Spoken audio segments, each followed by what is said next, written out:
I think APL enables exploring your data more quickly and more intuitively than just about any other language that I've seen. So even if you want to link in and use some specialized libraries to do certain things that you're comfortable with, doing it with APL as the sort of glue makes a lot of sense just because of how easy it is to integrate and clean up your data and manage your data and work with it and store it and serialize and pull and all of that cleanup and management, I think, is made a lot easier in APL.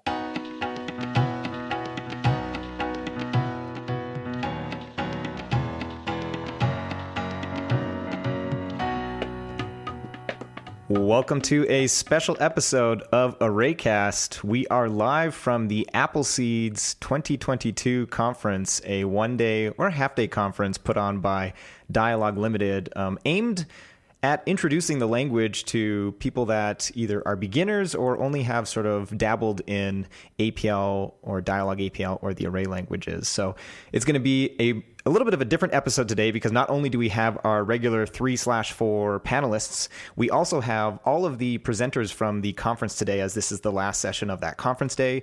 And we've also got a couple other extra people. And I think we'll go around and do introductions, brief introductions for everyone. But as usual, we'll start with our regular panelists and we will count Rich as a presenter for today, even though he is a regular panelist in the past. So we'll start with Bob, then go to Stephen, and then go to Adam. And from there, I'll then introduce the next set of people that'll give their brief introduction. So Bob, you take it away. Thanks, Connor. I am an imposter. I am a J enthusiast here at an APL conference, but I'm also an APL beginner, so actually I kind of fit into both sides. But that's what I'm here for, and I'm really interested to hear what newcomers have to say about APL. I'm Stephen Taylor. I'm an APL and Q programmer these days, and fascinated to see what APL has grown into. I am Adám Brudzewsky. I work full-time as an APL programmer for Dialogue. I've been doing APL all my life, even when not professionally. So those are our three panelists. From here, we will go to brief introductions from, I believe we'll count it as 4 presenters if we include Gitte. So we'll start with Gitte, and then we'll go in order of the presenters. So Rich, Stefan, and then Andrew. Yeah, I guess, if you were here at the beginning, you probably know who I am. I'm Gitte Christensen, and I'm the Managing Director of Dialogue Limited. I've been using APL since '83, and actually I think I have to admit that I stopped around 2005 when I became the director of Dialogue, because there hasn't really been time for coding, but I think I'm nearing retirement and then I'll get back to it. So that's me. I'm Rich Park. I also spoke at the beginning of today, APL evangelist and working on sort of teaching, training, getting the word of APL out there, and thinking of projects to keep Gitte busy in retirement, I guess. I'm Stefan Kruger, one of the speakers in the conference. I'm a sort of array language fanboy, I guess. I try to learn new languages every year, and I sort of got to APL via K and got stuck, and now I'm sort of trying to help spread the word really by writing material to help other people learn. I'm Andrew Sengel. I'm a kind of multidisciplinary software developer.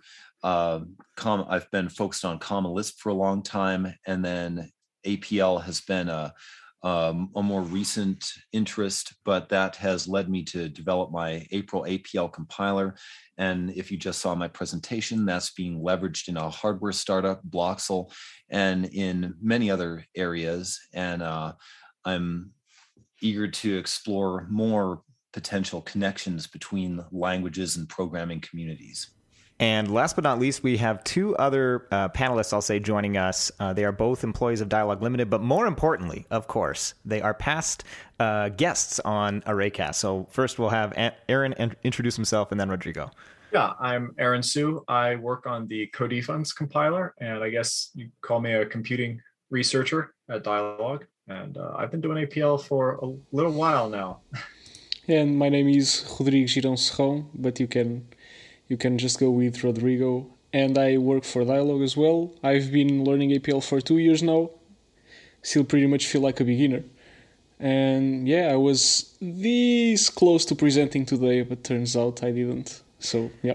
Awesome. So that, I think, is 9 people in total, excluding myself. So I'm your host, Connor Hoekstra. I am an unprofessional array language programmer. Day-to-day I program in C++, but I'm a huge array language fan and Combinator fan, and super excited to have so many people here today on this episode. And the way it's going to work, so we have, I think, 3 questions queued up. I will be moderating the questions and basically asking them to everyone that is in the chat, and we're going to get, I'm assuming, multiple different answers for each of the questions, unless if it's a simple question. And so if you have questions and you are attending live, obviously, feel free to drop them in the Q&A, and I will keep track of them, and we'll go from there. And also, I'll be monitoring the chat, and if some interesting discussion comes up there, we'll also relay it live on this episode. So I think we will start with the first question that's queued up in Q&A, which is probably going to have a pretty short answer, but it's a certain amount entertaining.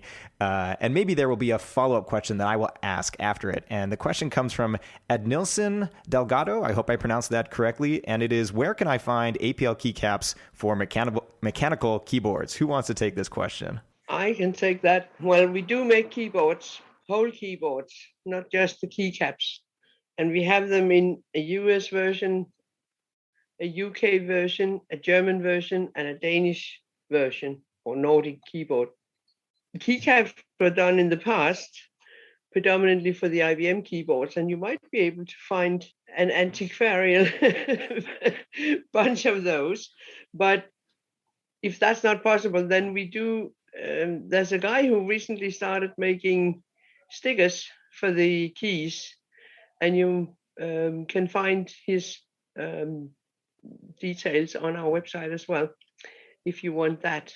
But keycaps for different keyboards, no, there's a huge setup cost to make these, and so we have to stick to a few options. Adam, did you want to add anything to that?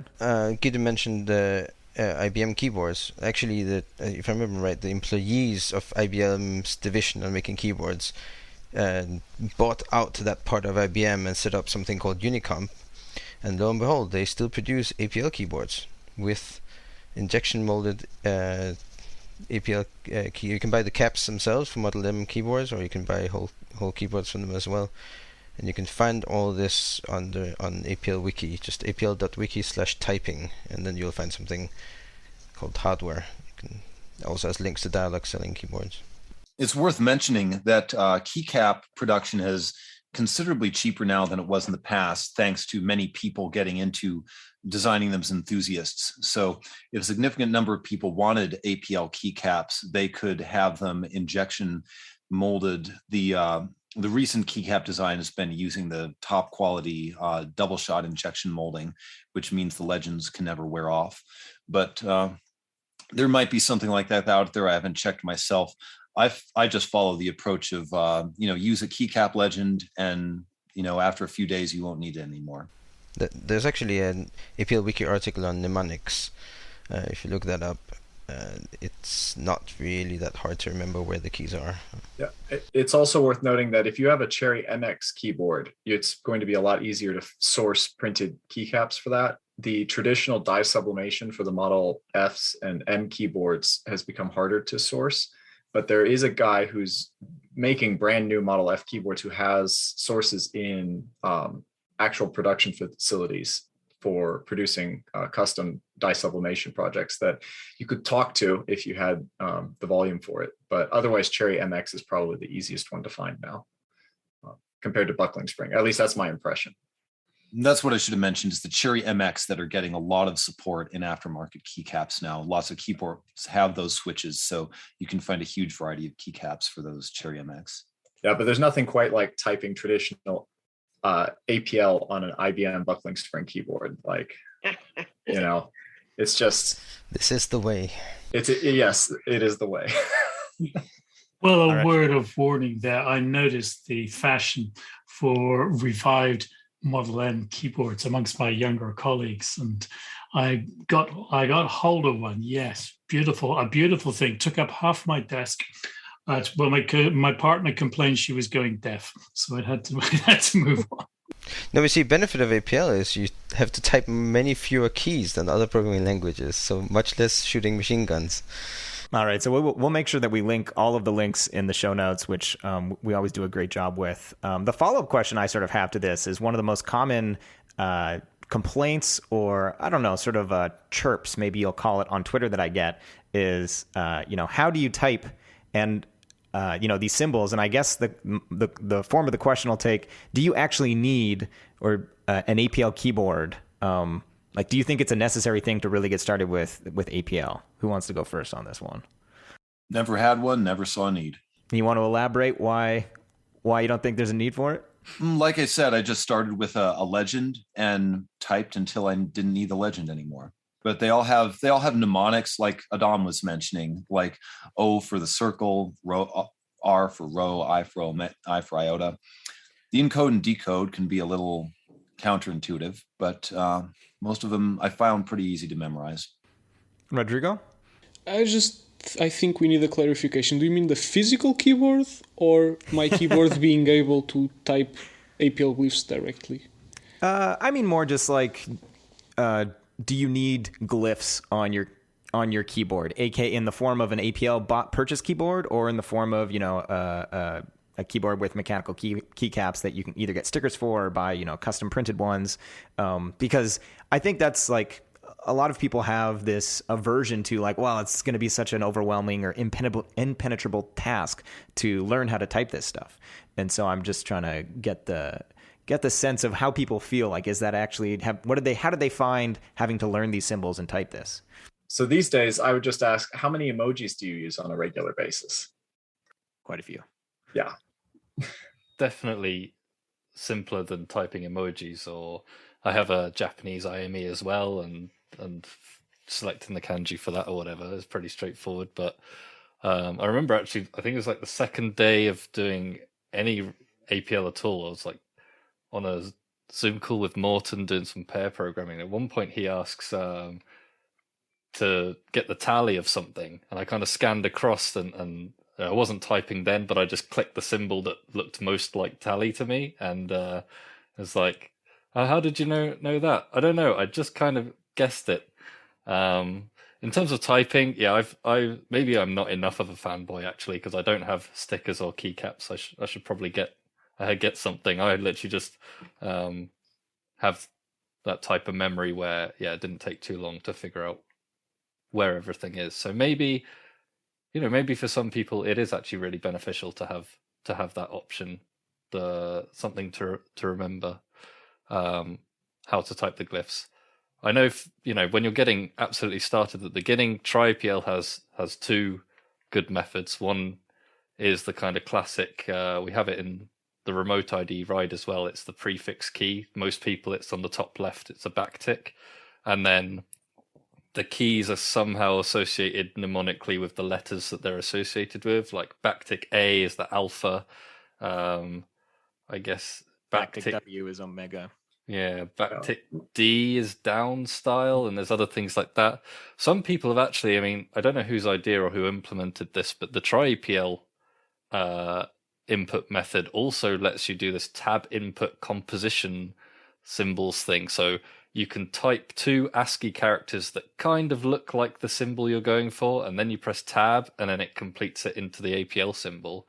And for a long time, I didn't think there was anyone really using that until I got a message asking, can I get a Mac OS tab completion keyboard?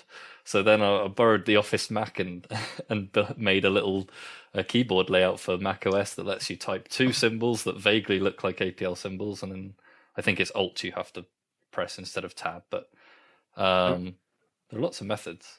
Sorry, Aaron. No, I was going to say, I'm a little old school. I think one of the best ways to learn is you just get a virtual printout of the key layout and put it right above your keyboard and try to encourage yourself not to actually look at the keys. But I think it's related to touch typing. I think the value you get from learning how not to look at the keys is really quite high. We'll go to Stephen and then Adam. I can say it's muscle memory. Even ordinary typing, I say ordinary, using the ASCII set, you stop looking at the keys and you learn where they are, or your fingers learn where they are. You could argue, well, can you learn an alternate set? So you type backtick A for alpha, for example. Most of us have found that you can do that. It's not different from regular typing. I guess that's my point. Yeah, did you want to add something, Adam? Well, I wanted to answer Mark Schur's question in the Q&A. We'll get to that one.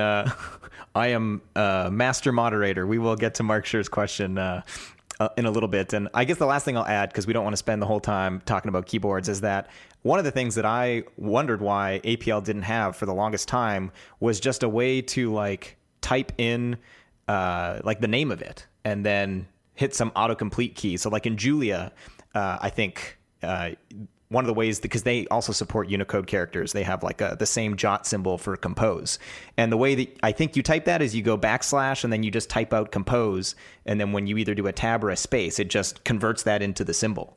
And obviously that's a lot slower than learning the, muscle memory of just backtick or special, key plus the single letter. But it's a great, onboarding way if you know what they're called. And even that's the thing is in APL, there's a bunch of nicknames like the comment lamp glyph is, sort of nicknamed R2D2. And so in the ride editor, you can, I think, if you do a single backtick plus the single key, you get a symbol. But if you do 2 backticks, you can actually type in what it's called. So you can go backtick, lamp, or if you know the nicknames, you can go R2D2, and then it'll complete it, which I think is both awesome for beginners and super fun. But that's unless there's anything anyone wants to add, and we'll close up this this question on keyboards.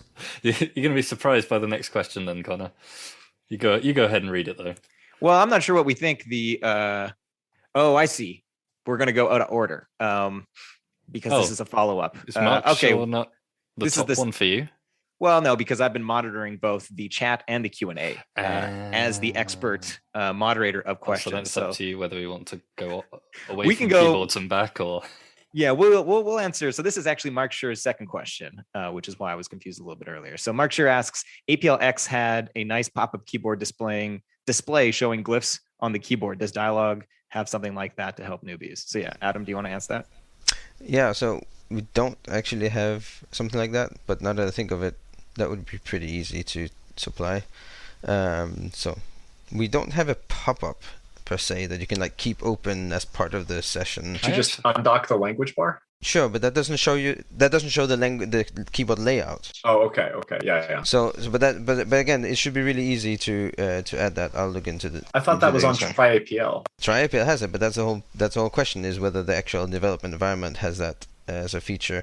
And then Fiona is really nice and to paste a link into chat, which is defense.dialog.com/n_keyboards.htm, which lists all the different key layouts that are like default type layouts as well, and that is also part of the install, so you can actually pick them up there. And that's why I'm saying it should be really easy to add such a pop-up. I'll look into it. It is quite easy. We had one for quite a while, but nobody was using it. And that was when JD made the language bar, the list of the glyphs at the top of the development session. And I find that I use that. I have, like Stephen, memory in my hands for all the normal glyphs, but all the new ones that I haven't sort of used in anger, I am not entirely sure where they are, but I find it in the language bar, and then you just click on it and it's inserted in your session. So, I mean, yeah, we had one, but nobody used it. And nobody complained when it disappeared when the language bar came on. So I think, try and use the language bar is my recommendation. It also shows how to type things, by the way. Yes, it does. I feel like, at some point now in the next couple months, there's going to be a video that comes out because we just chatted for 20 minutes of all the different methods to type symbols. Because there are a bunch of different methods. But yeah, I think in summary, it's a lot easier than you think it is. I've actually never explicitly done anything to learn how to type APL symbols. It's just kind of comes, you do it once, twice, and then after the fifth time, somehow you you remembered it. It's like sometimes I forget my passwords for certain accounts because I'm typing it on my cell phone and I don't actually remember what my password is. It's just like I know, oh, I've been doing this for 6 years. It's muscle memory, but if I have to type it with 2 thumbs, I can't remember. So the brain is an amazing a tool for picking up these things sort of subliminally. So we'll move to we're going to come back to Brian Becker's question, because I think that one's going to yield a longer response from folks. But we'll skip to Mark Scher's first question that they asked. And it reads, I like to learn from reading several different books. Can anyone recommend good introductory APL books other than the mastering book? I'm aware that there's an online update to the book in progress, and I really like Stefan's Learning APL site, but looking for other references as well. So do folks have any good answers to that as good sort of introductory books or material for learning APL other than those two? I guess, as I probably mentioned right at the beginning, I mean, the APL wiki tends to be the place to go to find all the collections of this. So I did paste a link to apl.wiki/learning_resources with a vast collection of things. There's also split up. Sorry, there's also apl.wiki/books for books. For books. I've always found this isn't quite a book, but I got a lot of value out of reading the old APL Quote Quad papers and things inside of the vector journal archives. And I was going to add, this isn't necessarily a book, but probably at the point where I am at in my learning journey, one of the most useful tools is actually a tool that Adam built called APLcart, which is sort of a searchable database of small expressions with a description. So you can type in, if you want to, I don't know, do something trivial like reverse a list. Like there's obviously a glyph for that, but if you didn't know that, you could just type in reverse and it'll match all the descriptions of the expressions. And so a lot of times when I don't know how to do something, I'll just go search it there. And either the exact expression that I want is there, which is perfect, or something very similar that I can just tweak will be there. So not necessarily a reading resource per se, but a very, very useful resource at that. Any other resources just in general? So maybe outside of books that people want to recommend? I know at least like 3 or 4 of the folks here have YouTube channels where they post, little APL 5 to 10 minute videos or even longer. I just want to say that I started out learning APL in a chat room online, and there's 50 conversations bookmarked where Adam goes through many different glyphs and some ideas and some concepts, and so it worked decently for me. I'm not totally incompetent with APL. I was going to add Adam's, I think he does them weekly, is the interactive sessions where he works through a problem. And I think books are a great way of, using as a reference, but when you actually have somebody working something in front of them, and YouTube videos can work as well, but doing it live I think that's the power move. Yeah, it's great when you have that opportunity. I don't know this particular resource.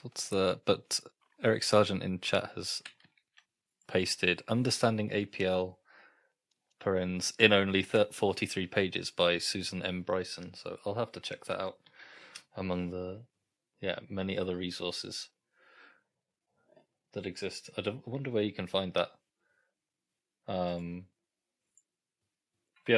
of the great things about APL and its history is definitely the amount of resources that exist from decades of publications from different conferences. A lot of that is catalogued fairly well on the APL wiki in addition to, the tutorials and books that exist like Mastering Dialogue will obviously hold your hand going through the basics of the language. But, I think as people have mentioned here, at a certain point, you're going to be looking for,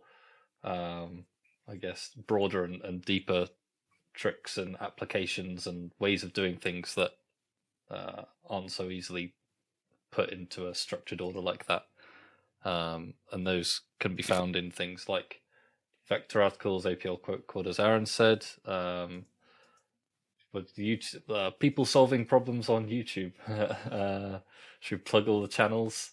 Well, I was going to say I can just go through it because I'm staring at it. So I'm going to go from just top left to bottom right on my screen. I know Bob has a YouTube channel on J. Rich, you have a YouTube channel under the handle Rickety P, I believe. You haven't been posting as of late, but you have a huge backlog of videos. Steven, I don't think you have a YouTube channel, but I know you have a blog, and you did a great series recently on the advent of code, I think, in Q, which had some really, really sort of enlightening solutions there. Aaron, I know you have a YouTube channel too. You don't post super regularly, but there's a couple of awesome talks that you have posted there. You did was it 1 hour or 2 hour deep dive into your code defunds compiler, which is mind blowing. And there's also like a Hacker News thread that came out of. Adam, you have a YouTube channel that I'm not sure if you started it recently or you just started posting the Quest videos too recently. Rodrigo, you have a YouTube channel where you solve leak code problems in APL. And then I'm not actually sure if Gitte, Stefan, or Andrew, do the three of you. So Gitte does not. Stefan and Andrew, do you have YouTube channels? No. Not at the moment, but I'm pulled between a lot of things right now. Yeah. Andrew has multiple talks about April online and also Seed, which was a prior project that Andrew worked on. And Stefan obviously has his book. So, I mean, between and I guess I should mention, I also have a YouTube channel, which I flip-flop between, videos on a bunch of programming languages and then covering different textbooks. So, mine's less concentrated than some of the other folks that have YouTube channels here. So I think, of the 10 of us, I think, what is that? Like 8 or 9 of us are producing some amount of digestible content in one form or another. So I'm sure we'll put all of that stuff in the show notes. Rich? Yeah, I should also add Dialogue Limited YouTube channel and Dialogue User Meeting YouTube channels, but both of those collectively you can find on dialogue.tv. And that includes not just, webinars and sort of teaching materials about specific topics, but also presentations from our users talking about the things that they actually do with APL in the real world. Yeah, and I think all the talks from this conference today, APL Seeds, the last time we did one of these live recordings at the Dialogue APL conference in November of 2021, I think it was, or late October, all of those talks are online. And I think maybe we should start like a intro to APL list of talks, because Rodrigo just gave, and Aaron gave talks, although Aaron's was less on the introductory side compared to Rodrigo's, at a Functional Conf 2022 conference just in the past week. So maybe it'd be worth, because some of these talks are not given at Dialogue conferences. If we created some curated list, we could, add talks that happen from different conferences like Functional Conf or functional conferences. That might be a useful resource for learners. All right, we'll wrap up that section on content, and maybe we'll hop back now to Brian Becker's question from a while ago now, where he asked, I'd like people to comment on clarity versus efficiency, and adds in parentheses that I have some rather strong opinions on the subject. So if you want, maybe you can type in the chat, Brian, a little bit of your strong opinions, and maybe we can fold them into this. Who wants to tackle this question first? Rodrigo? Yeah, I just want to be the one to give the annoying answer of it depends, right? Are you writing performance critical code, or if I am writing code to teach others, then I'll prefer clarity over performance any time of the day and twice on Sunday. But if it's performance critical, I'll just go for performance probably. All right, who's going to hit the tennis ball back across the court? Stefan? Well, I think, Rodrigo's obviously right, but I think in the ideal scenario, the elegant, clear code should also be the efficient. Right? That's the principle of the least surprise, and this is what I found as with learning APL, that this was something that took a long time to sort of wrap my head around. That the code that I found that I wrote that was obvious and clear was always the slowest. Yeah, and then someone checked up in the chat room and say you can do it like this instead, and it's like 2 orders of magnitude faster, and it took a long time to develop that sort of intuition, which comes naturally to me in other languages like Python or C or whatever, because obviously got more experience in what's actually going on behind the scenes, right? And so I think that's the bit that I found somewhat counterintuitive in APL sometimes, that the super fast stuff didn't seem to sort of marry with my idea what's obvious, at least not initially. Aaron? I think, Bob, did you have something you wanted to say, or I'm probably going to say what you're going to say, which I think clarity is subjective, because if you really know this stuff well, and I've heard Aaron talk about this, it's clear. But if it's something that you've sort of come up with to be efficient, you're not comfortable with, sort of as what Stefan's saying, you may want to, provide more background in case, as Brian points out in the chat, you may be reading it in a year, you may have forgotten some of the tricks you've come up with. So I think clarity is kind of subjective. If you're teaching somebody, then of course you're going to try and make it more clear, because the subject you're dealing with is a person who may not understand it. So I've got a pretty strong opinion here, I guess, which is that both always, and we should be able to have our cake and eat it too. The way I think of it is like there's 3 points on the triangle. You've got your future self that's going to have to read some code, or that everybody else is going to read the code, the results systemically of what happens when you follow one approach or the other. Then you've got yourself in the moment trying to make something happen, how much clarity or efficiency benefits you. And then you've got the actual language designers who are working to build these languages. And I think people always forget about the language designers or how you build your systems, because clarity isn't sort of an isolated thing. It's something that appears emergent out of a context, and efficiency also has the same effect. So we want clarity, we need clarity. Clarity is sort of the preeminent point of view, but clarity also has to involve efficiency. There's an element here of clarity of understanding how your code is going to perform, clarity of understanding what's going to happen with your code, understanding what the ramifications of this code in the future are. Can you predict what its scaling behavior is going to be? Can you, understand how much technical debt I'm incurring into the future, perhaps because of performance issues? And, there's an aspect of language design there where you want to really maximize the property of clarity, be the most clear solution, quote unquote, also having to be the most fast solution. And you want to try to think about how you can design and approach and architect your system so that these things begin to be the case. And one of the things that makes that difficult is that we often build our software in layers. And the problem with layers is that even though we in theory have localized clarity at each of these layers, the moment you insert one of these hard barriers, you remove your ability to change your decision about clarity any further down than where you're at that point. And you force decisions of clarity on anybody who's above you in that stack.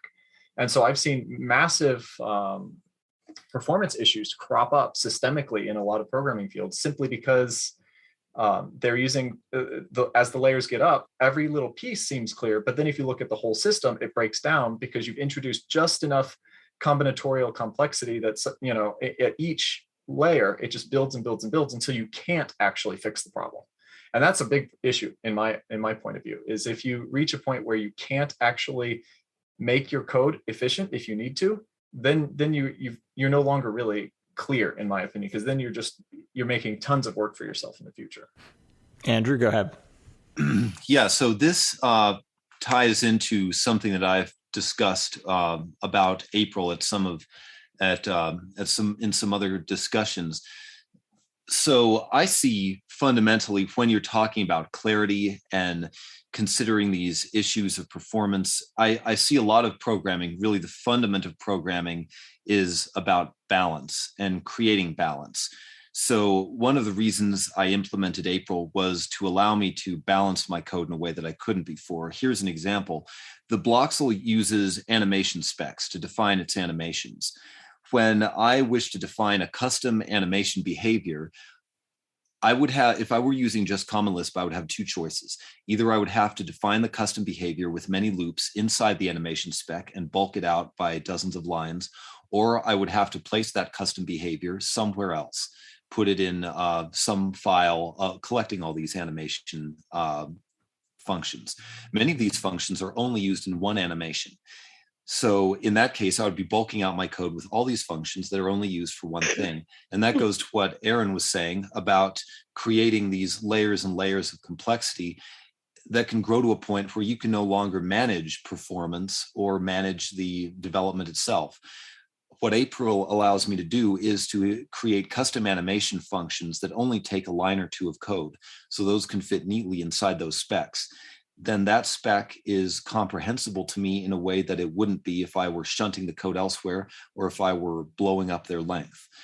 That kind of balancing act is what I see as really the heart of programming and understanding programming. So if something is not clear, then ultimately you will not be able to maintain performance, because performance is not just defined in the moment. Performance is assessed over the lifetime of your application and for all the use cases that it needs to fill. And you won't have the flexibility to meet those needs if you can't understand your code base. Yeah, we always hear about notation as a tool of thought, but you can almost think on top of that is it's a notation for comprehension. Once you really understand the symbol set, it sort of sounds like that's what Andrew was talking about. And I have to completely agree with what Aaron said, that I want my cake and I want to eat it too, or whatever the expression is. I want both. I want the most clear and expressive solution to be the fastest solution. And I think a great example of this, where currently array languages don't have this, is if you do / iota and then a number. That is summing up the numbers from 1 to whatever number you specify.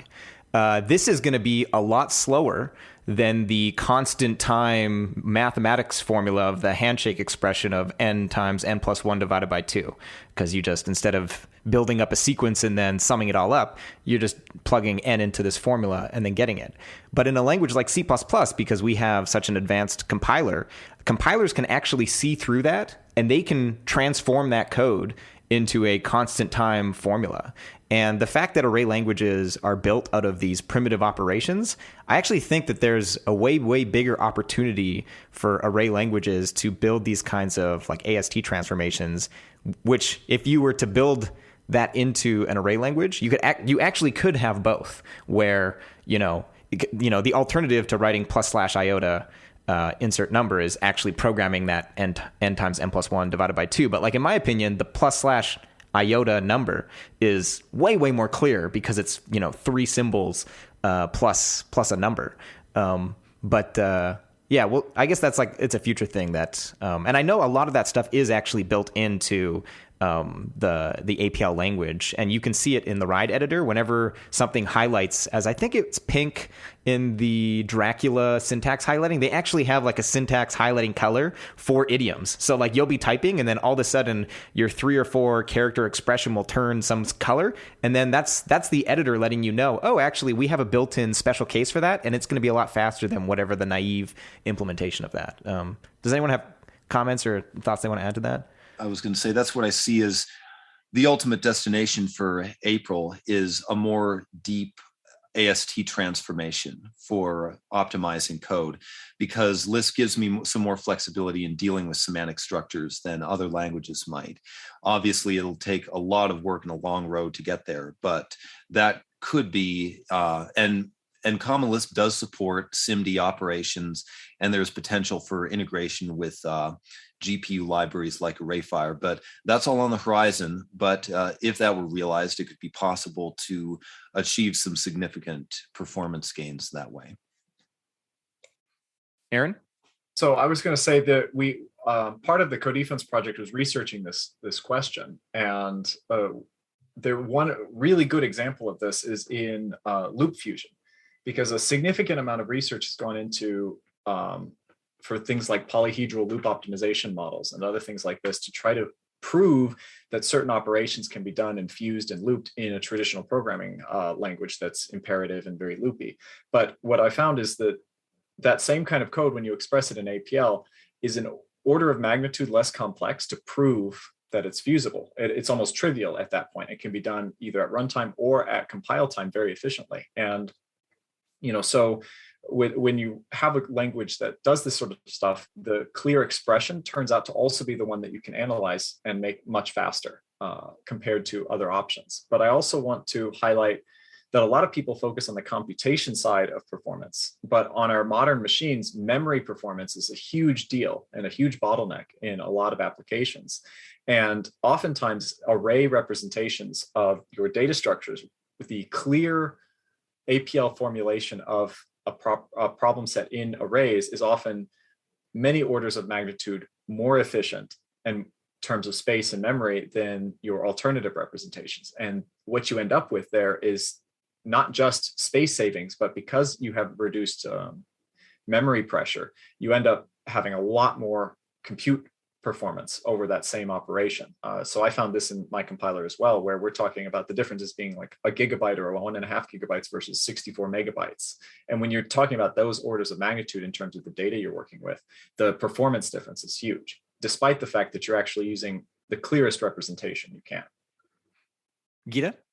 Yeah, well, I'm just talking from experience that sometimes you get these performance surprises, and it turns out that maybe if you reverse or rotate the data before you actually apply exactly the same formula, it's like a magnitude, number of magnitudes faster. And so it actually teaches you what goes on under the hood, and you learn how to organize your data. So in organizing the arrays, the data for the computations, you can actually achieve both speed and clarity, because you still have the clear computation, but if you organize your data better, you also get the speed. Yeah, and that's one of my favorite things about working with the Dialog APL in the form of, you know, the editor that comes with it or RIDE is, and we saw it, I believe, in Stefan's presentation, is the little compare X, or there's another way to spell it with, you know, bracket runtime, is that although some languages like Python have like a little time it, or, you know, you can do that in the REPL, I don't think I've seen in any other language an expression where you can just pass it 3 or 4 different quoted expressions, and then it'll evaluate it and give you this little beautiful histogram. Like the first time I saw that in a presentation, I was like, oh my goodness, it's so useful, because so many times one of the properties of not just APL, but array languages in general, is that you can find 6 or 7 different ways to spell something. And you might have some in the back of your mind, like, oh, this is using an inner product, or this is using a bunch of linear, what I think are linear time operations. So you have a sense of what's the fastest, but a lot of the times, you know, you need to profile to actually know like what is the fastest. And it's so easy to do that in Dialog APL. You can just pass in your different expressions, you get this little thing, and it teaches you very quickly. And like one time I did it with like 8 different expressions, and then everything was like 0 or 1%, and then the one that used 2 different sorts was like, you know, 3,000 or something like that. And I was like, oh yeah, that makes sense, because sort is slow, and as soon as you get rid of that one, you know, they all become a lot more legible. And I guess there's 2 comments in the chat. We said we'd read from Brian, the individual who asked the original question.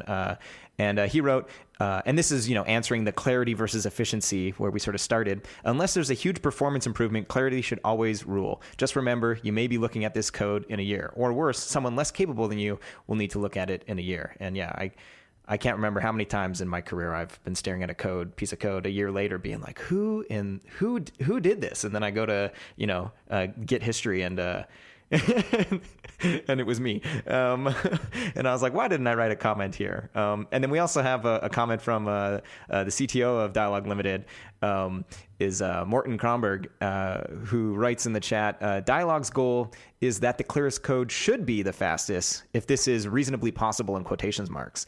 As in any system that contains a lot of optimizations, this isn't always true. As previously mentioned, we are keen to hear about it when it isn't. The least intuitive cases are typically operators that take user-defined functions, including derived functions as operands, such as each, rank, and stencil. In these cases, the choices of cases to optimize is rarely obvious. And then goes on to say the stencil case that Stefan mentions, where the defunct case is optimized, but the tacit form of the same function is not, is due to a decision by Roger Huey to only special case the defunct forms because he found them more pleasant. Interesting. So there's a little piece of language lore from Roger Huey. For many of our listeners will know, is the original implementer of the J language, and then went on to work on Dialog APL as well. Any follow-up comments? I know we've actually got a question from Ray Polivka in the Q&A that says, how do you know what is efficient in Dialog? A new user has no idea what would be efficient, and there hasn't been too much discussion on this from a new user's point of view. Yeah, so I was going to say that there usually at every Dialog user meeting, there is some discussion around this. And Dialog has in its documentation a list of idioms that it recognizes. And it published Roger published a list of special cases for stencil that you can look at. So the first start is to know what things are recognized as idioms and what aren't. And then the next steps if you really want to know what's fast and what's not, is you look at the documentation around the data types that are used in the interpreter. And from there, all you really need, and this is one of the nice things about APLs, all you really need to get an idea on the performance above that is to recognize how many operations, roughly speaking, a given primitive needs to work on in order to get its work done. And then you can sort of count that and get pretty accurate. And I've put up a little performance manual in the Codefund's documentation precisely for this reason, to help give people an intuition about what will and will not be fast. And those rules generally also apply to Dialogue's interpreter, because the language has similar or proportional performance across the board. So any of the Dialogue talks about specific idioms that have been optimized is a great place to start. And usually there's one of those in every user meeting, or a couple. And then just some basic reasoning about the groups and classes of your primitives and what their asymptotic complexity are. And that's all you really need. Andrew? And Gitte just mentioned something much simpler than that, which is the highlighting of idioms in RIDE.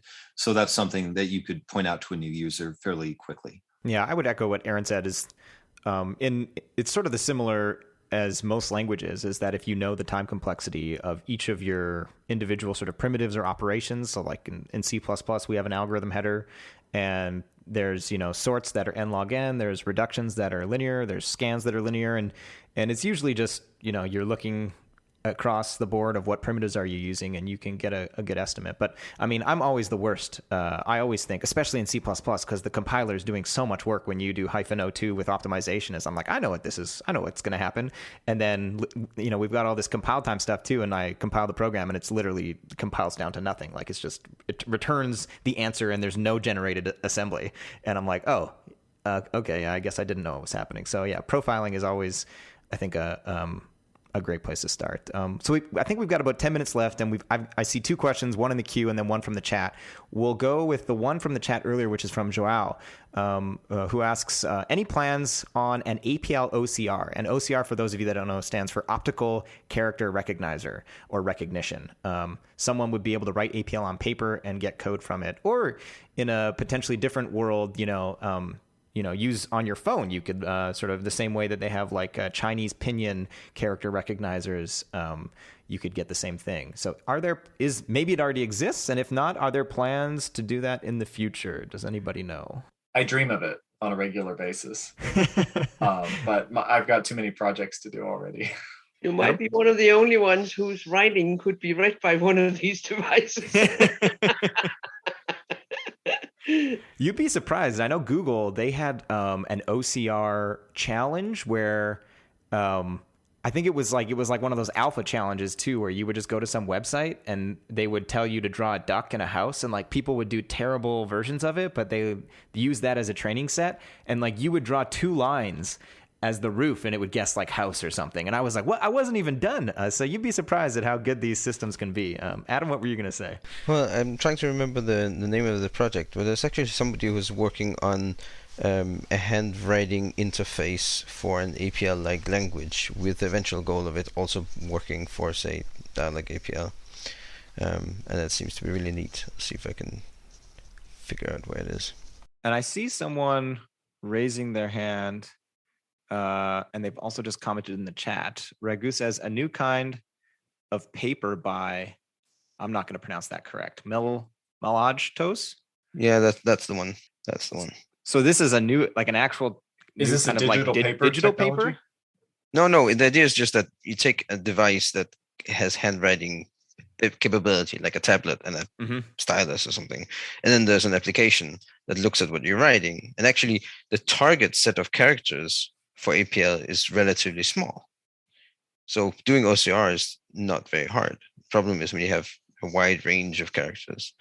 That apparently already works. So it's a very doable problem. It's just, Yeah. I think off the top of my head, most of the symbols are pretty distinct. And even if it's similar to like a Japanese or Chinese or Korean input method, a lot of the times when you are typing it in, like when you're learning the language, they have like the same thing. You draw it because you don't know how to type it, and it'll give you a couple different options. So like I'm trying to think like the logical and or and like the union or intersection ones in APL, like those are slightly similar if you don't get the point at the top of the logical and right. But even if the program showed you both options, then you could just type on it with your hand. It would be a pretty interesting tool.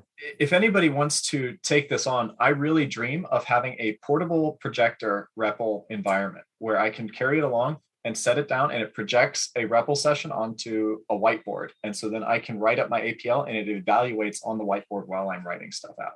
Oh, wow. That's what I really want. It sounds like Aaron's offering mentorship. If there's someone that wants to do all the heavy lifting, Aaron will gladly mentor you to get his dream become a reality. That reminds me that something I envisioned at one point was using tactile controllers like on a video game pad to input letters for a programming language. And APL would obviously be one of the best candidates because you have all these one character functions and operators, or anything that has a real strong autocomplete system where it would have a focus on navigation and moving things around. And then to type, you would lean on the auto recognition and auto completion as much as possible. Awesome. I think unless if there's any last comments on this, we'll maybe move to what looks like could be our last question. And that is from, once again, Ednilson Delgado, who asks, as a data analyst / engineer, how can APL help me with my job? Gitte? Yeah, I have a bit on that. I mean, the way you work with data in APL allows you to explore them and actually visually inspect your data, or at least a bite of it if it's a big data set. But just, I think half a year ago or like that, Richard and Rodrigo and I visited a science fair for solutions to visualize climate projects. And we worked with a bunch of guys who were having a lot of data that they wanted to analyze, and they all used R. But the biggest problem was to organize the data for the analysis they wanted to run.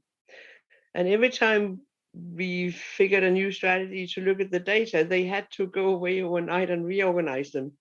And some guy had been working all night writing a program to reorganize the data. That's the kind of thing that's really easy to do with APL. You get your data in, you inspect them. Are there any outliers?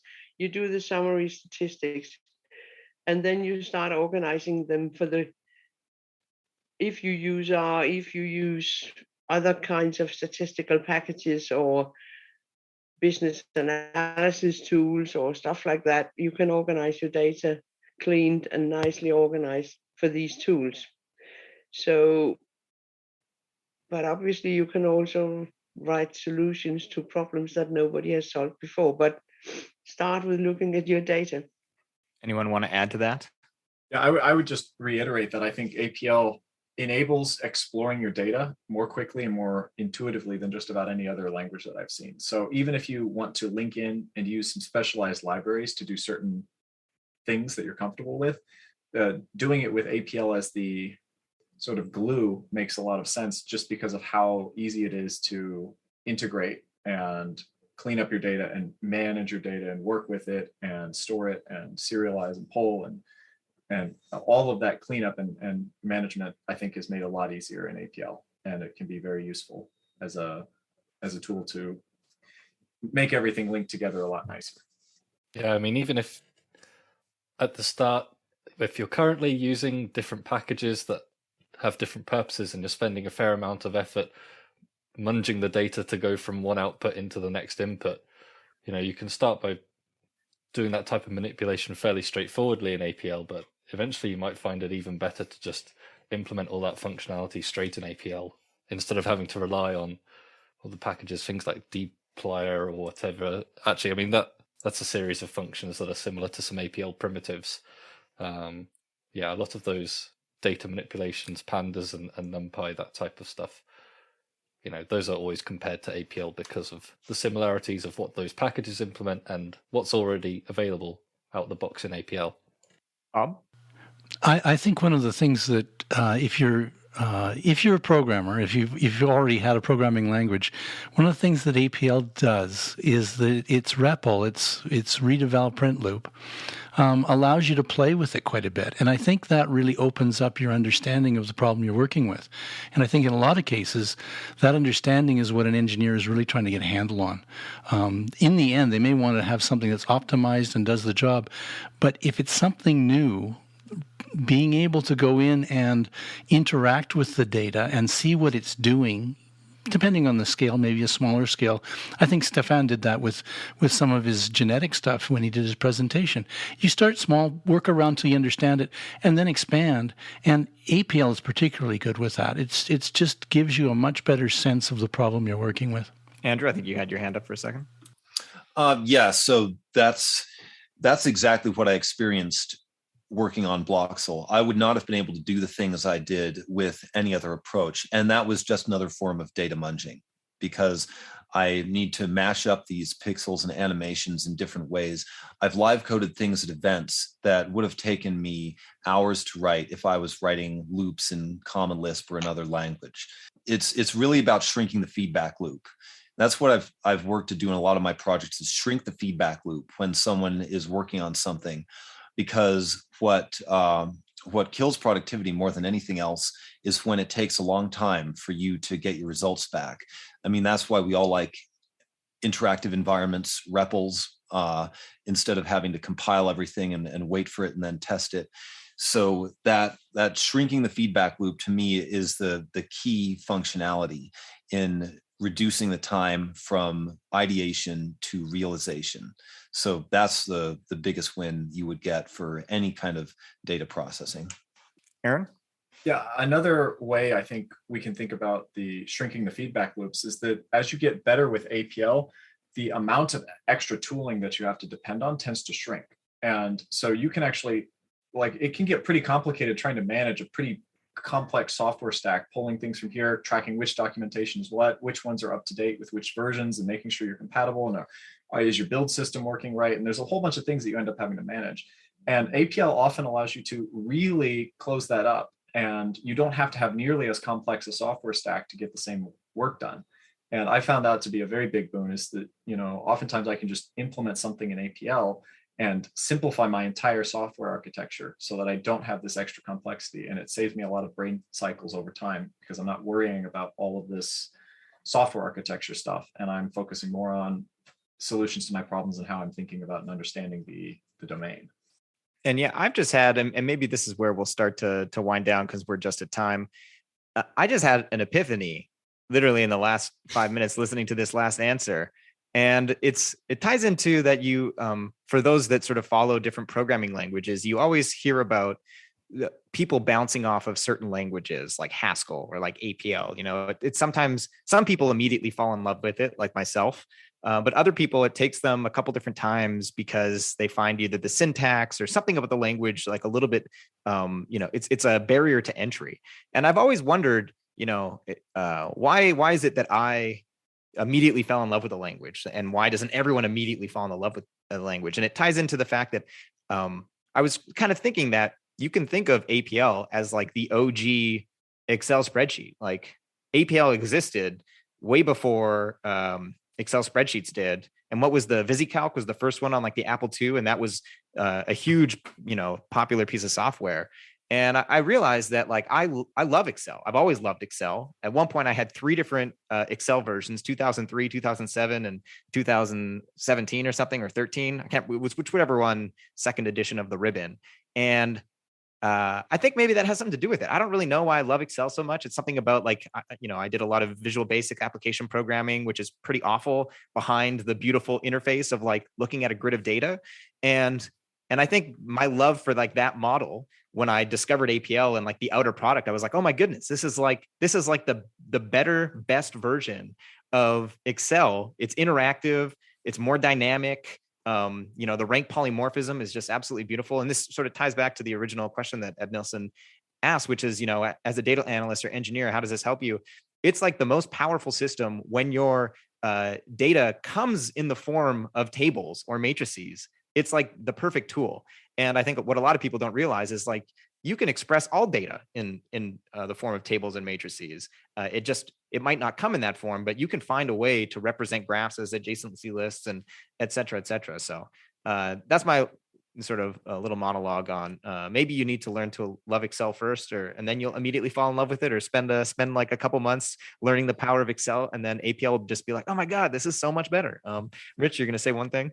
Oh, just if you really want to take this to the nth degree, it is possible through OLE and COM to plug dialogue into Excel, and you can actually write Excel cell formulas in APL, so that when you run that on a grid of data, it's your APL code actually running instead of VBA. That is possible if you really want to. And Andrew, you got your hand up? You watched the seed presentation, right? I think I've watched it, but at this point it must be like 2 or 3 years ago, because I first stumbled across your stuff.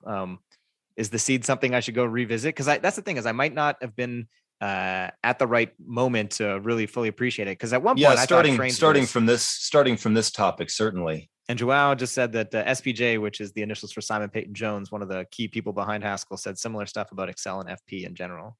I think we can find a link. There is a couple talks given by Simon Peyton Jones on sort of functional programming in Excel. And the most recent one, I think, is when like Excel 2019 or 2020 actually introduced they introduced Lambda expressions and like functional programming features, so that now technically, like Simon Peyton Jones said that his goal was for Excel to be Turing complete, which it now is. It looks horrible. And he even said that himself. Is this really the way you want to do functional programming? Maybe not, but it's in Excel now. So I think with that, I will say, first of all, thank you to all our panelists and our presenters, and Aaron Rodrigo for joining as well. And even more so, thank you to Gitte, Morten, Fiona, Adam, Rich. I assume you were involved in helping organize, and just all of the folks behind organizing Apple Seeds.